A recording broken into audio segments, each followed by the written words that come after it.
Welcome back to the Profitable NDIS Provider podcast. I am Paul and I'm here with Tanya today. Hey Paul, how you going? Very well, thank you. Today we're going to talk about clients and getting participants into your business. Yeah, absolutely. I am going to interview you today because this is absolutely your wheelhouse. You are the business coach extraordinaire who helps people grow, start, and scale their businesses. And I'm really excited about this episode because I recently started a new business, and I'm also in the phase of how do I create clients. So I'm really excited to hear from you and see what I can learn from you in this area as well. Awesome. I think we're going to have some fun. I like to keep coaching fun. I like to keep business fun. So let's get started. Absolutely. All right. So I really want to talk about the difference between creating clients versus getting clients, because one of the first things that I really hear a lot from people is, how do I get clients? And this is not a thing of like going down to the supermarket and selecting which ones you want and getting them, right? And people treat it like that when you're like, the idea of, just starting your business and then paying for advertising. So you're going out and paying for clients, so you're getting clients, and it just doesn't work that way. In fact, one of the main things that people don't realize is that there are such a wide variety of participants in the NDIS. Where do you stand out? And so if you can create a level of expertise where you provide what people need, you're not going to provide different services that you're not capable of or equipped to do or qualified to do. But no doubt you probably started your business because you had a particular type of client in mind that you wanted to help. Maybe you started with a family member or someone you've worked with previously. And how do you actually provide services for them? So that's where I like the idea of creating clients, finding out what people really need and where you actually help people the most. I think the word creating clients for me also taps into that abundance mentality in many ways as well, right? That there are more than enough clients for everyone, and it's not that everyone's already taken, and it's not that you need to be in this fierce competition with other people.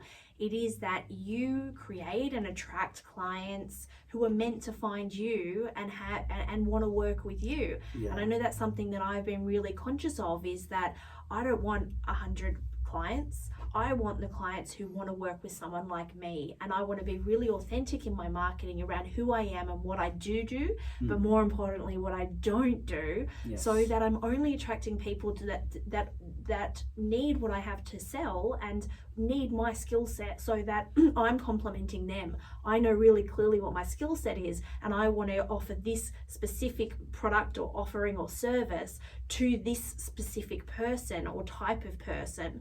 And that makes it really clear for me on how I need to create these clients, where I need to go to get my message in front of those clients. And then if other people come along that want something else, I'm really guilty in the past of trying to say yes to everyone because I don't want to let people down, and then I don't do a great job in those other things, or it doesn't fit well with me because it's not the thing that I'm that passionate about that I can do really well. So for me, I love when you say creating clients versus getting clients, because getting sounds transactional. Exactly. And creating sounds like it is attracting the people who are meant for you.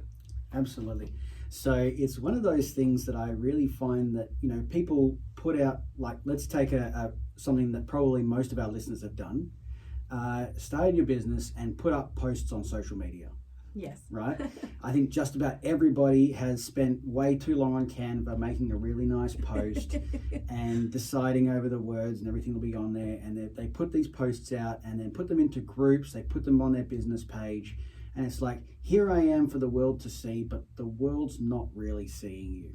In fact, it's the idea, I don't know if you've read the idea of the red ocean versus the blue ocean strategy, where so many people are operating in a red ocean where it's just everybody is vying for the same people. They're all trying to jump into the same massive pool, but nobody's offering any different. But when you look at a blue ocean strategy, you're really thinking about, where do I stand out and what market am I really serving?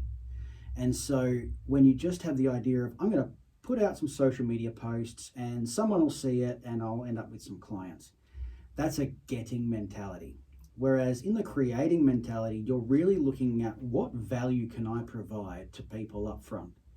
How can I help someone even get a result at the start? And I talk to a few of my clients in my groups, and it's really about, if you're there to help and to get people engaged and to help people on their journey, then that's part of what you do naturally. It's about how you connect with other businesses. It's about how you connect with participants. It's how you connect when you're just networking in the community, and it helps you really understand that your ideal client, for lack of a better term, is someone that you can serve at 110% and enjoy it for a long time.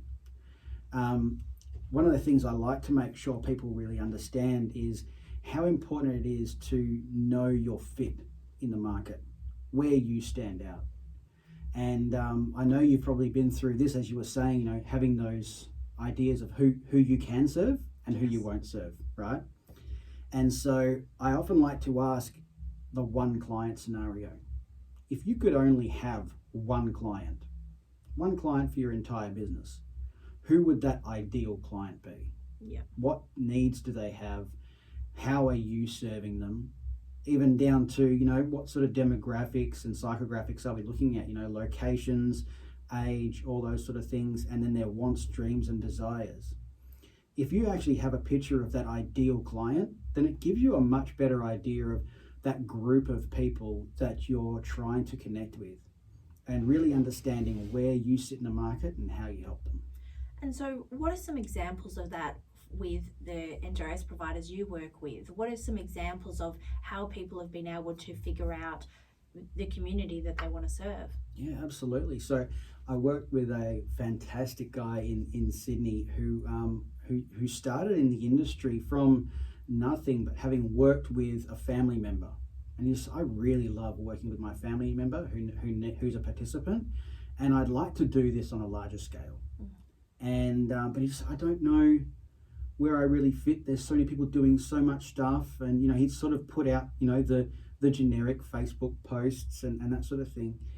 And when we actually had a conversation, it realized that he really just liked hanging out and doing boy stuff, And what he did was actually created a boys program, and they do things like, they play basketball, they do video games, they go out fishing, they've got like Scalextric sets in there. There's just not enough men in the NGIS as well, right? That's right. I think that is such a great opportunity of having a look at where is the gaps as well. It's almost Absolutely. a gap analysis of where can I fit, where can I add value, where do I serve in a gap. And if you can align those two, then you've got your market and your passion, and you've got them aligned, and not only have you found your perfect client, but you've created a really a business that is fulfilling for you. Absolutely. And I really think that understanding who your passion to serve is keeps you so much more engaged in your business and how you promote it. And it comes across when you're talking to people about it,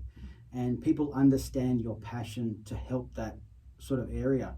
I have an example as well. Yeah. I have a client who I audited a long time ago, maybe 2019, and it was this older lady, and she was a counsellor by background and then became a solicitor. Maybe it was the other way around, a solicitor and then a counsellor. She did mediation and then became a counsellor.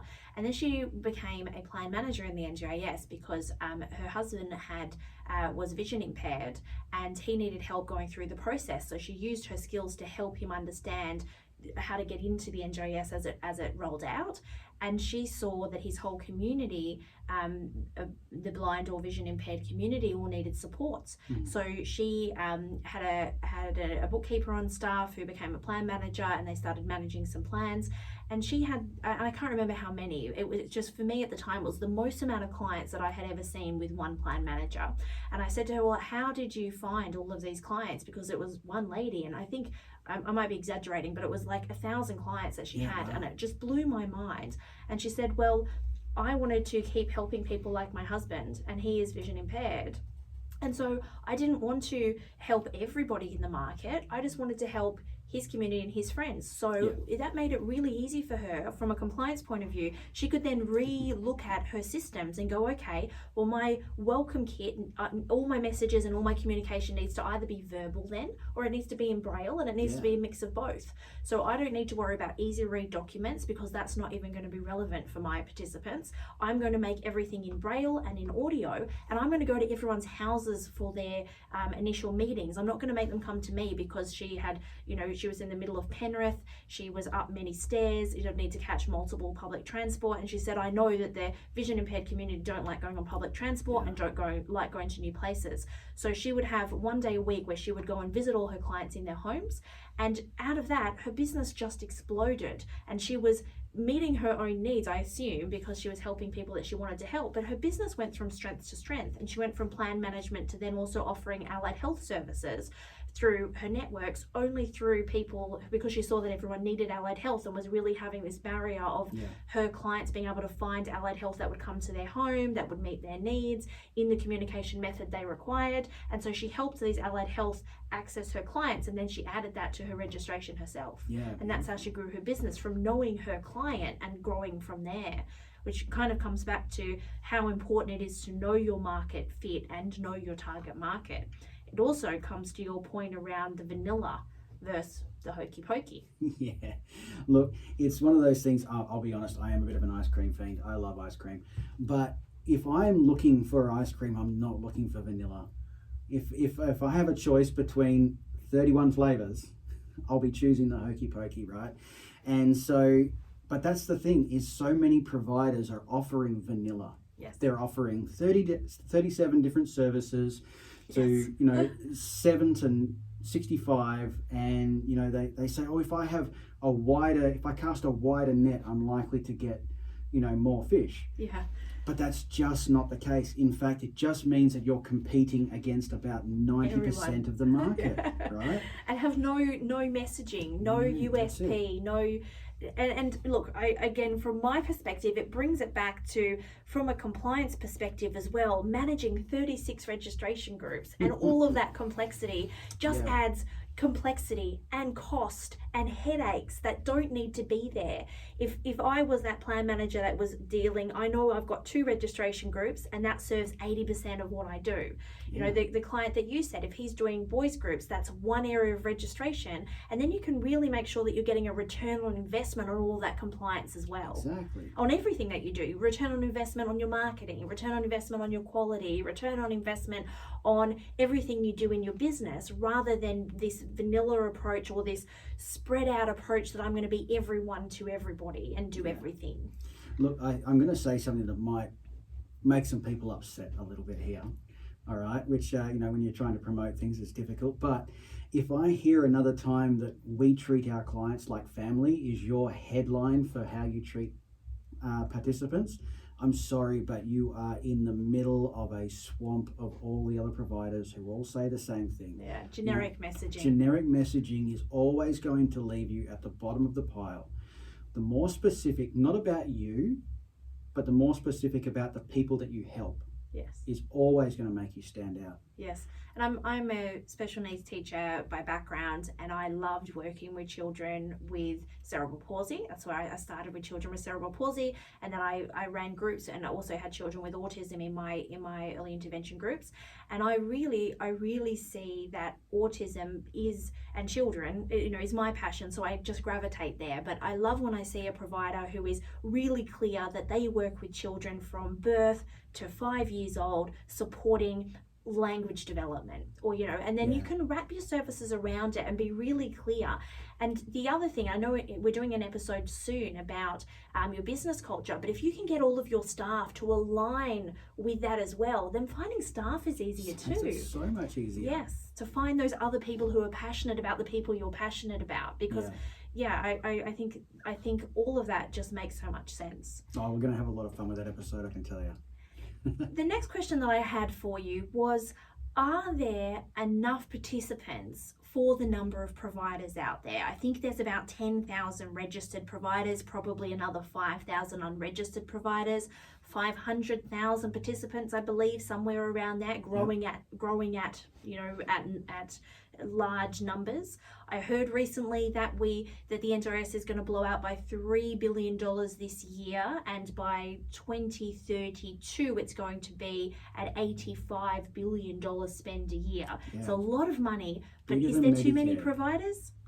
Look, I never believed that there is too many providers because, right, if you're actually serving a niche market and you're helping people in a really specific way, it means that some participants might have multiple providers even for different areas that they require. But I think what most people miss out is that there is a market split even among the people that are looking for services, right?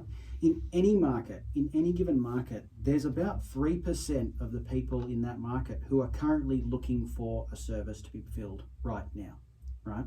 And so everyone is currently trying to get those people who want to sign up today.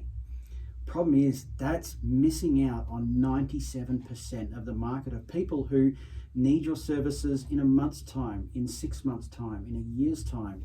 And if you haven't got a level of education which is helping people understand the differences in services and how to get the most out of their services and how to use their budgets effectively, all these different areas are levels of education, but you're missing out on the widest part of the market. So if you were to look at, for instance, you're advertising your service, you might be, and someone comes to you and says, I'd like to engage your services. They might be coming from a different provider.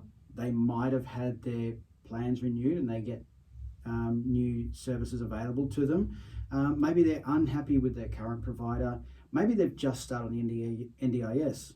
All these different areas, they all have different requirements in what they're looking for and how you're going to operate with them. So I think that people need to really have an idea of, some people don't know that they need your services. Yes. Some people are thinking about the idea of maybe I should look into getting this type of a service. Some people are on the journey of, well, I know I need this type of service, but I don't know what's involved or how I engage someone in there. And then other people are like, right, I need to find someone to provide this service for me now. Yeah. I've seen this a lot as well. It's that whole idea of that nurturing of the client and that education piece, because I do this myself. I do a lot of education. One, because I'm an educator and I love it, but secondly because people don't know what they don't know. Exactly. And if they're brand new with either a new diagnosis or a progression of a diagnosis or whatever it might be, I'm if I choose what's something that I know about, if you talk about compliance, before people are registered as an NDIS provider, they don't know how to register.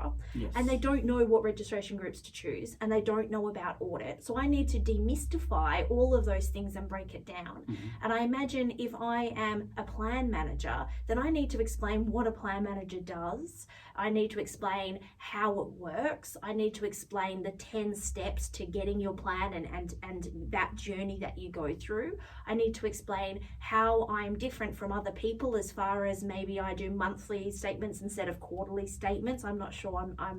I'm guessing. Or if I'm an OT that works specifically with language delays, maybe then I need to talk about all the different types of language delays and have a fact sheet for each of them to build that understanding, build those resources, so that is really good for your search engine optimization. It's really good for your social content. It makes you an expert, but it's that capturing people before they're ready, as opposed to is it called acquisition marketing, where you're only worried about lead equals sale? You're talking about going back a few steps and talking about casting your net, in bringing people in, educating them, nurturing, building your expertise within that marketplace before you're just asking for a sell and making it really transactional. That's right. And I think that really comes around to the idea, again, of creating clients. Someone who doesn't need your service right now might need it in a couple of months' time when their plan renews. But if you haven't put in some work, offered them some value up front, educated them on an area of the NDIS maybe that they weren't realizing about, or understanding how in-depth your service is, then you've really missed out on bringing them on a journey and helping them understand that you are the best provider for their current need. The best fit for them. Absolutely. That their needs and your expertise align. And meet up really well. Yeah, and I guess that comes back to knowing your niche again. Absolutely. Really knowing your niche, understanding who you serve and how you serve them. Absolutely. I think we're going to make that a drinking game. Every time we say absolutely. Absolutely. We seem to say it a lot because we're really excited, and I think we're Yes. both really aligned around what we're talking about. So what should a provider do to grow their business? Well, I think that there's a lot of things involved in it. It's not just about your marketing. It's not just about compliance. It's not just about knowing your niche. It's really understanding a holistic idea of what your business is, how it helps people, what you need to have in place. So you really need a bit of a system for every area of your business. It doesn't mean a computer program. It means a pattern that you follow, that you're going to go through each of these things, right? For instance, what is our process for, educating participants on what we do and how we help them? Yes. Right. Are you using social media? Are you starting a podcast? Yes. Are you, I forget the name of it, but on TikTok there's a support coordinator who has a fantastic TikTok who just gives out regular information when she's in her car before or after meetings. And her ability to just, lay down really simple information is providing so much value to a lot of people about support coordination. It's that expert position. It really is showing people that you are able to educate them and be the expert in that certain area. Yes, I love processes. I'm all about processes. The auditor says, yes. And not just from a compliance perspective, but I love myself personally. I love scalability and I love technology. So if I have a clear process, it really helps me to go, what can technology do so I don't have to do it? What can someone in my team at a lower hourly rate do so that I don't have to do it? And then what parts do I need to focus my attention to that nobody else can do as good as me? Because I'm really clear on what my skill set is. And anything to do with sending invoices that can be done by someone else, they're better at it than me, they're faster than me, they're more accurate than me, and it takes it off my plate. And so systems allow me to do that. And one of my favorite things to do with new clients is map out their process with a participant from start to finish and staff from start to finish. But what you're kind of talking about is going one level above what I do and talking about, let's map out your prospective client journey. What are all the touch points where they're going to hear about you? How are you going to get that inside your niche? How are you going to raise your profile, have your expert position out there? And what are you going to do time and time again? Are you going to use something like a system of some description? I use ClickUp myself, but I've used Monday in the past, or many other systems. And when someone fills out a form on my website, it goes in there, and then it goes to me to look at, and then there's an email that gets sent out, and I build out those automations so that the heavy lifting is done.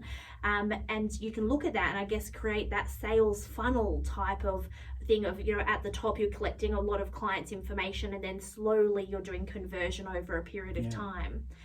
Do you think that providers need a whiz-bang CRM to manage this process, or what are some simple ways that you've seen that work that doesn't involve a huge investment up front? Yeah, a lot of providers who are starting out just don't have the funds for a $500 a month software, which is going to run everything for them, which is great.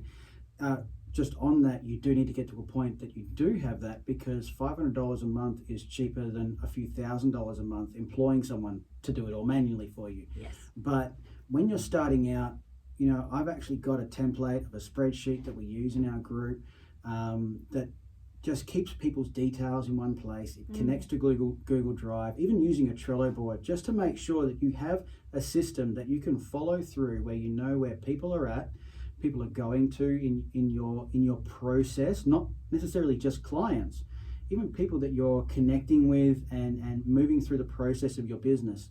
And then when they do become clients, that you actually have a process for maintaining documentation, knowing when reviews are coming up, when should your next meeting be. It really is as simple as Google Sheets, Google Calendar, Google Drive. Like, just really that simple. They're all free, but you can actually develop some really good systems in place to make sure that you've got a process whereby you are offering value, connecting with people, and they are staying in your process so that you can follow up and continue to offer value. And when they're ready to connect with you, you're there and you've been the helpful person as well. Giving them all that information along their journey, not just transactionally trying to sign them up the first time you speak to them. 100%. Offering value, I think, is what this is all about, isn't it? It's offering value before you expect anything in return. Correct. And so, I almost said absolutely then. So, for instance, let's take this really a little bit meta here. Right now, we're currently doing a podcast, which is helping providers to understand their position, to know what to look at in their business, and we're not asking for anything in return for this. So this is a level of us saying, you know what, here's some information which is really going to help you. Here's some things that you can put in place in your business over the next little while.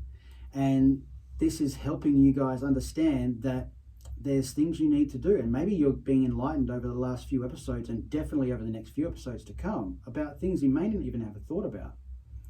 So I hope that, people are listening to this and really taking stock of where they're at and what they're missing out on, because a lot of people are doing the things that aren't growing their business, like third or fourth iteration of their logo.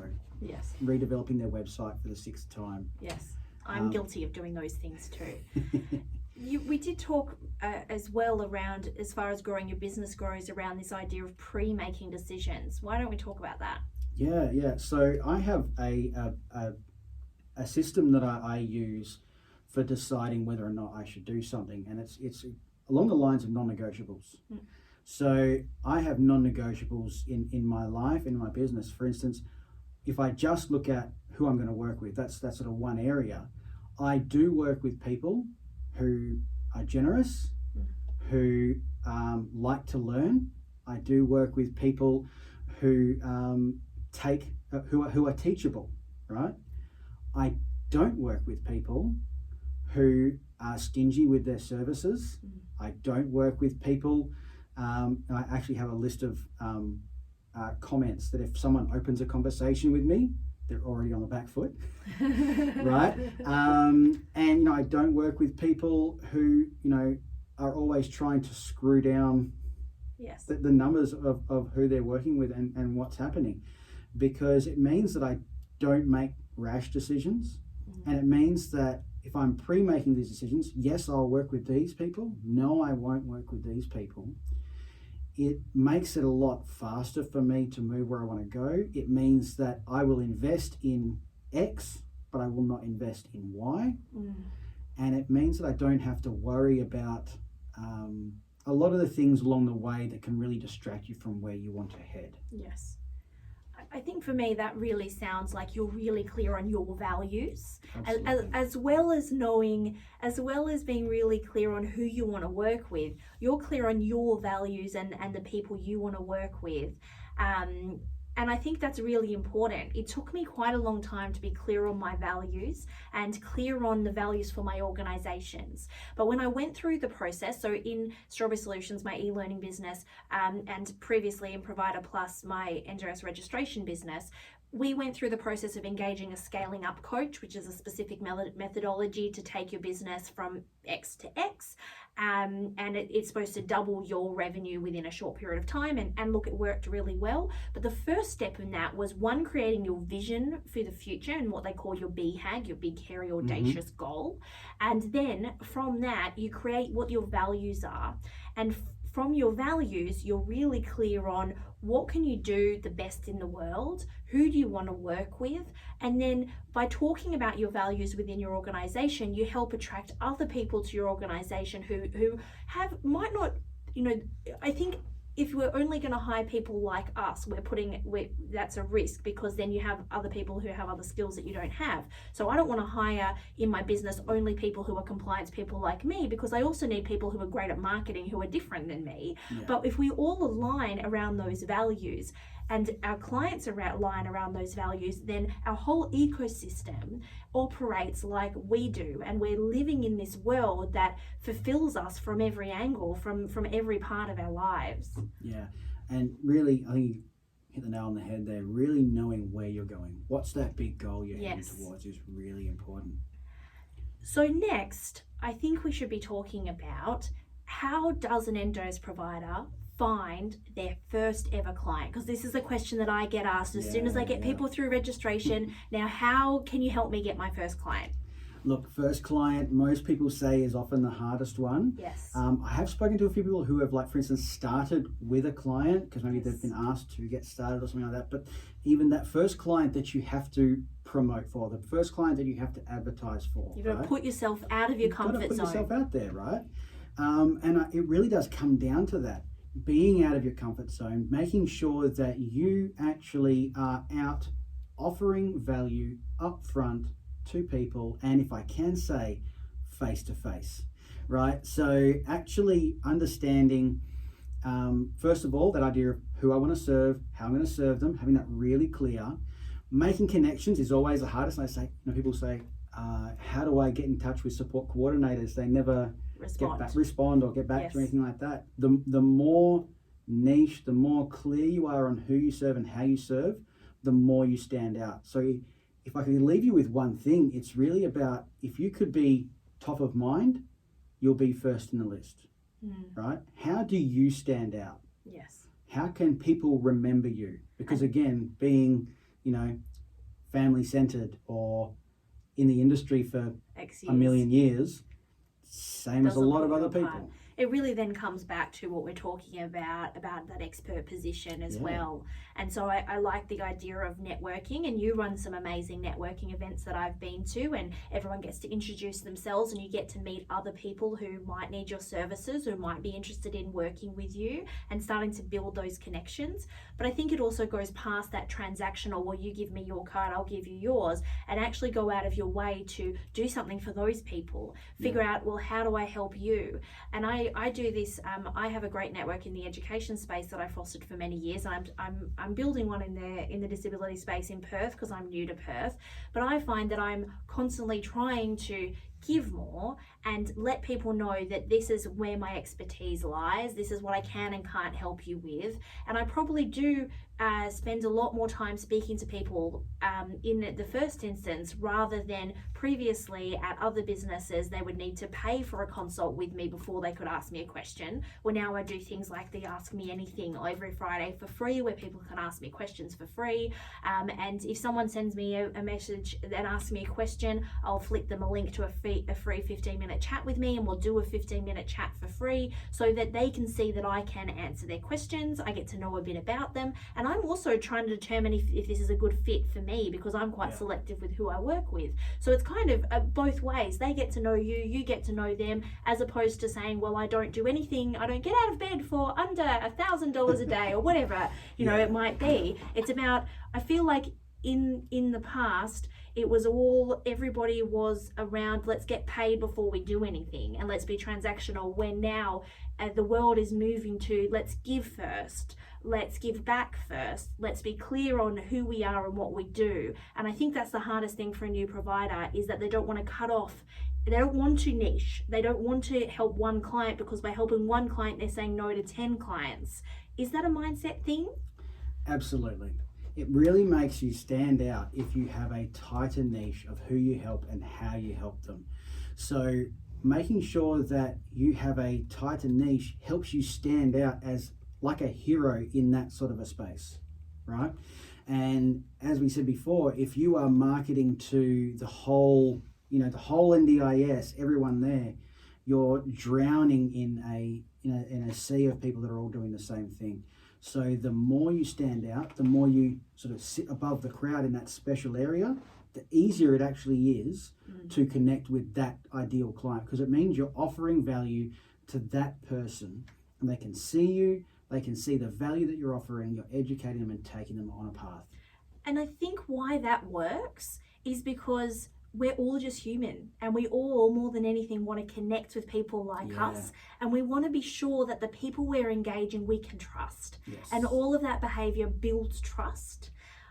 Coming from my early childhood background again, I was always taught that there's 3 things you need to do to build trust with a human, and that is be predictable, consistent, and reliable. And if you can be predictable, so people can predict your behaviors, you're consistently, there, and that way they know how to anticipate your behaviors, and that builds trusts. So I'm constantly trying to figure out, how am I predictable, consistent, and reliable? And I want to be and show up as that person all the time.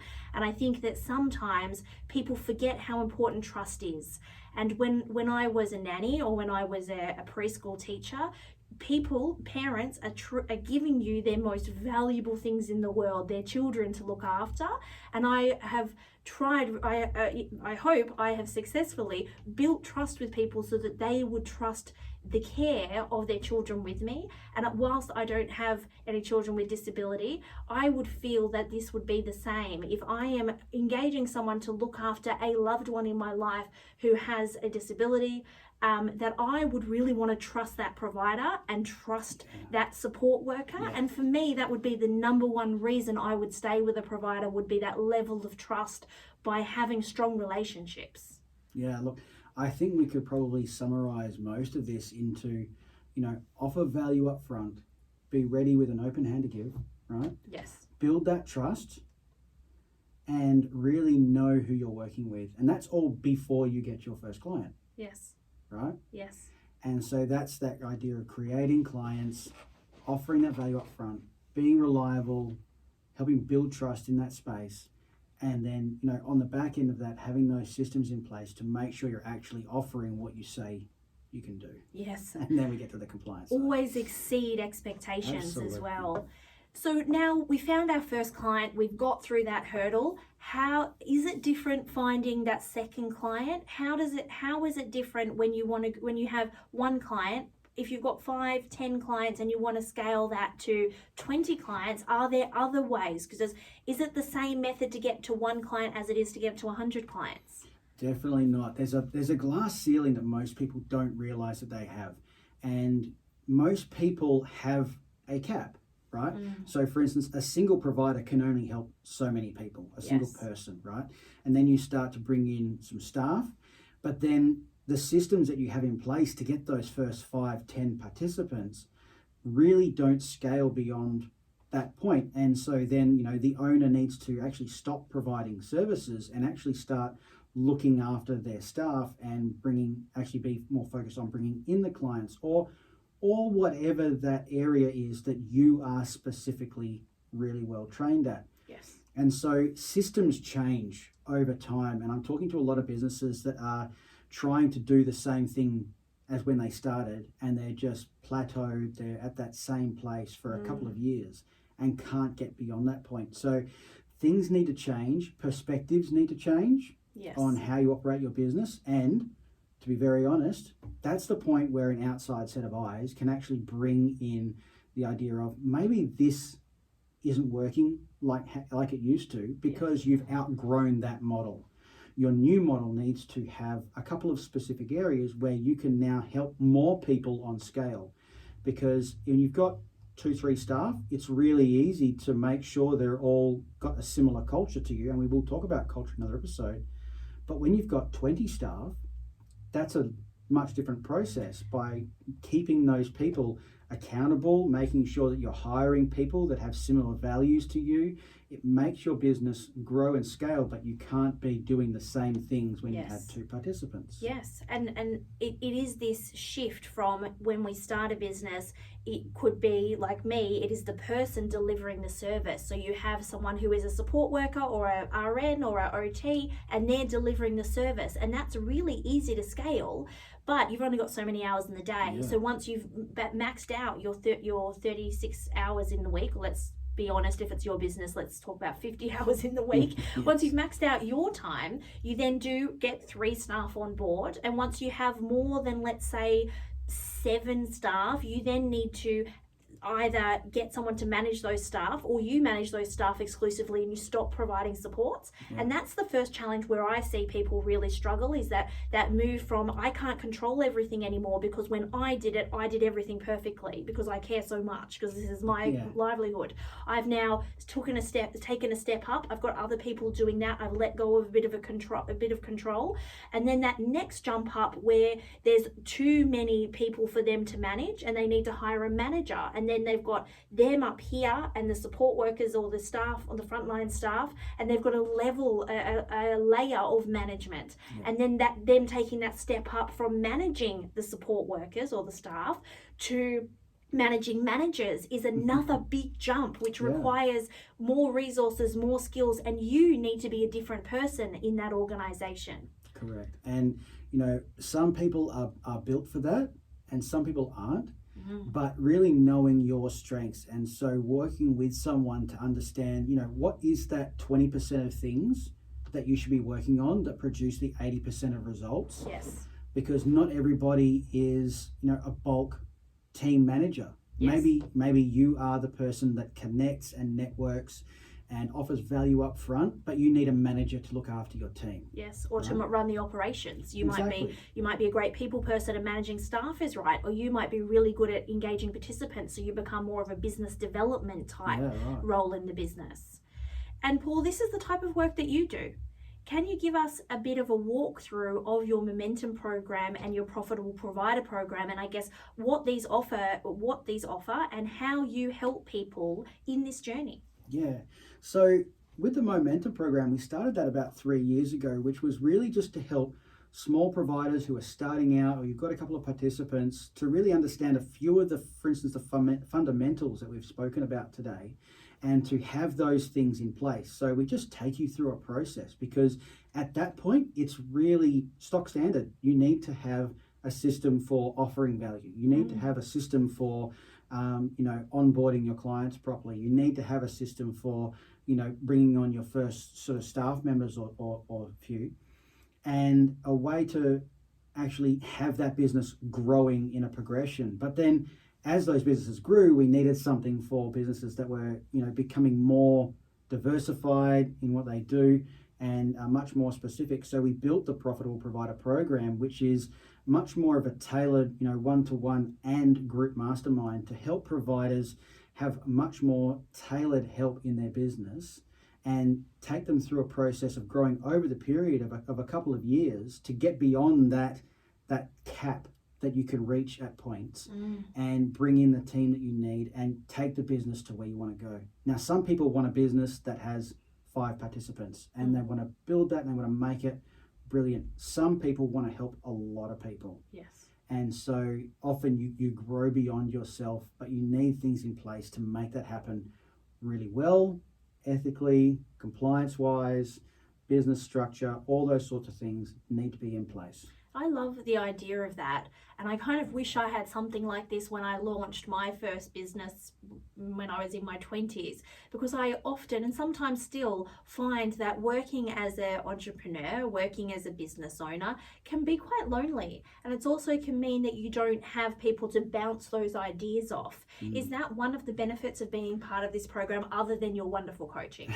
Look, I am 100% aware that most of the value in our Momentum program is the group. Yes. Because being in a small group of people who are all on the same journey as you, who all, carry the same values of, helping people and building a really sustainable business, it means that when you ask a question, you get valuable feedback, not 47 people condemning you for asking the question and 50 other people telling you the wrong information. It's a place where we really nurture education. Yes, right. And it's really having those people around you. I love the idea of a mastermind. One person can solve one problem in X amount of time.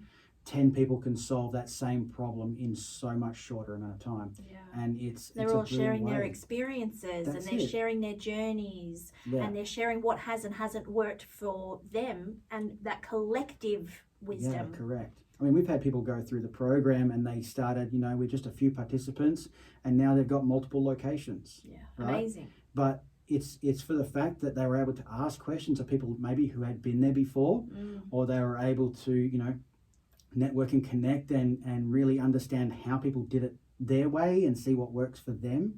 There's no cookie cutter model. And so really understanding how you work and having that feedback is just a massive amount of value. And so if our listeners want to know more about your programs, how can they find out more? Absolutely. Well, they can DM us through our LinkedIn and Facebook pages, or they can contact me at paul@actionandintent.com.au. And is there a website? There absolutely is a website, and that is actionandintent.com.au. Thanks, Paul. I think we've come to the end of our episode today, a little bit longer than our last episode because we're both so super passionate about this idea of creating clients. Yeah. Next episode we have coming up is about staying registered, the debate of do I become registered or not for unregistered providers? And we are interviewing the wonderful Kaz about her journey, and that is coming up next week. So we hope everyone joins us then. And until then, stay safe, and we look forward to connecting with you again soon. Have a fantastic week, everybody. Bye. Thanks for tuning in to another episode of the Profitable NDIS Provider podcast with Tanya Gomez and Paul Bryan. We hope you found today's episode informative and valuable. If you enjoyed the show, please don't forget to subscribe, leave us a rating, and share it with others who could benefit from our insights. Until next time, keep thriving.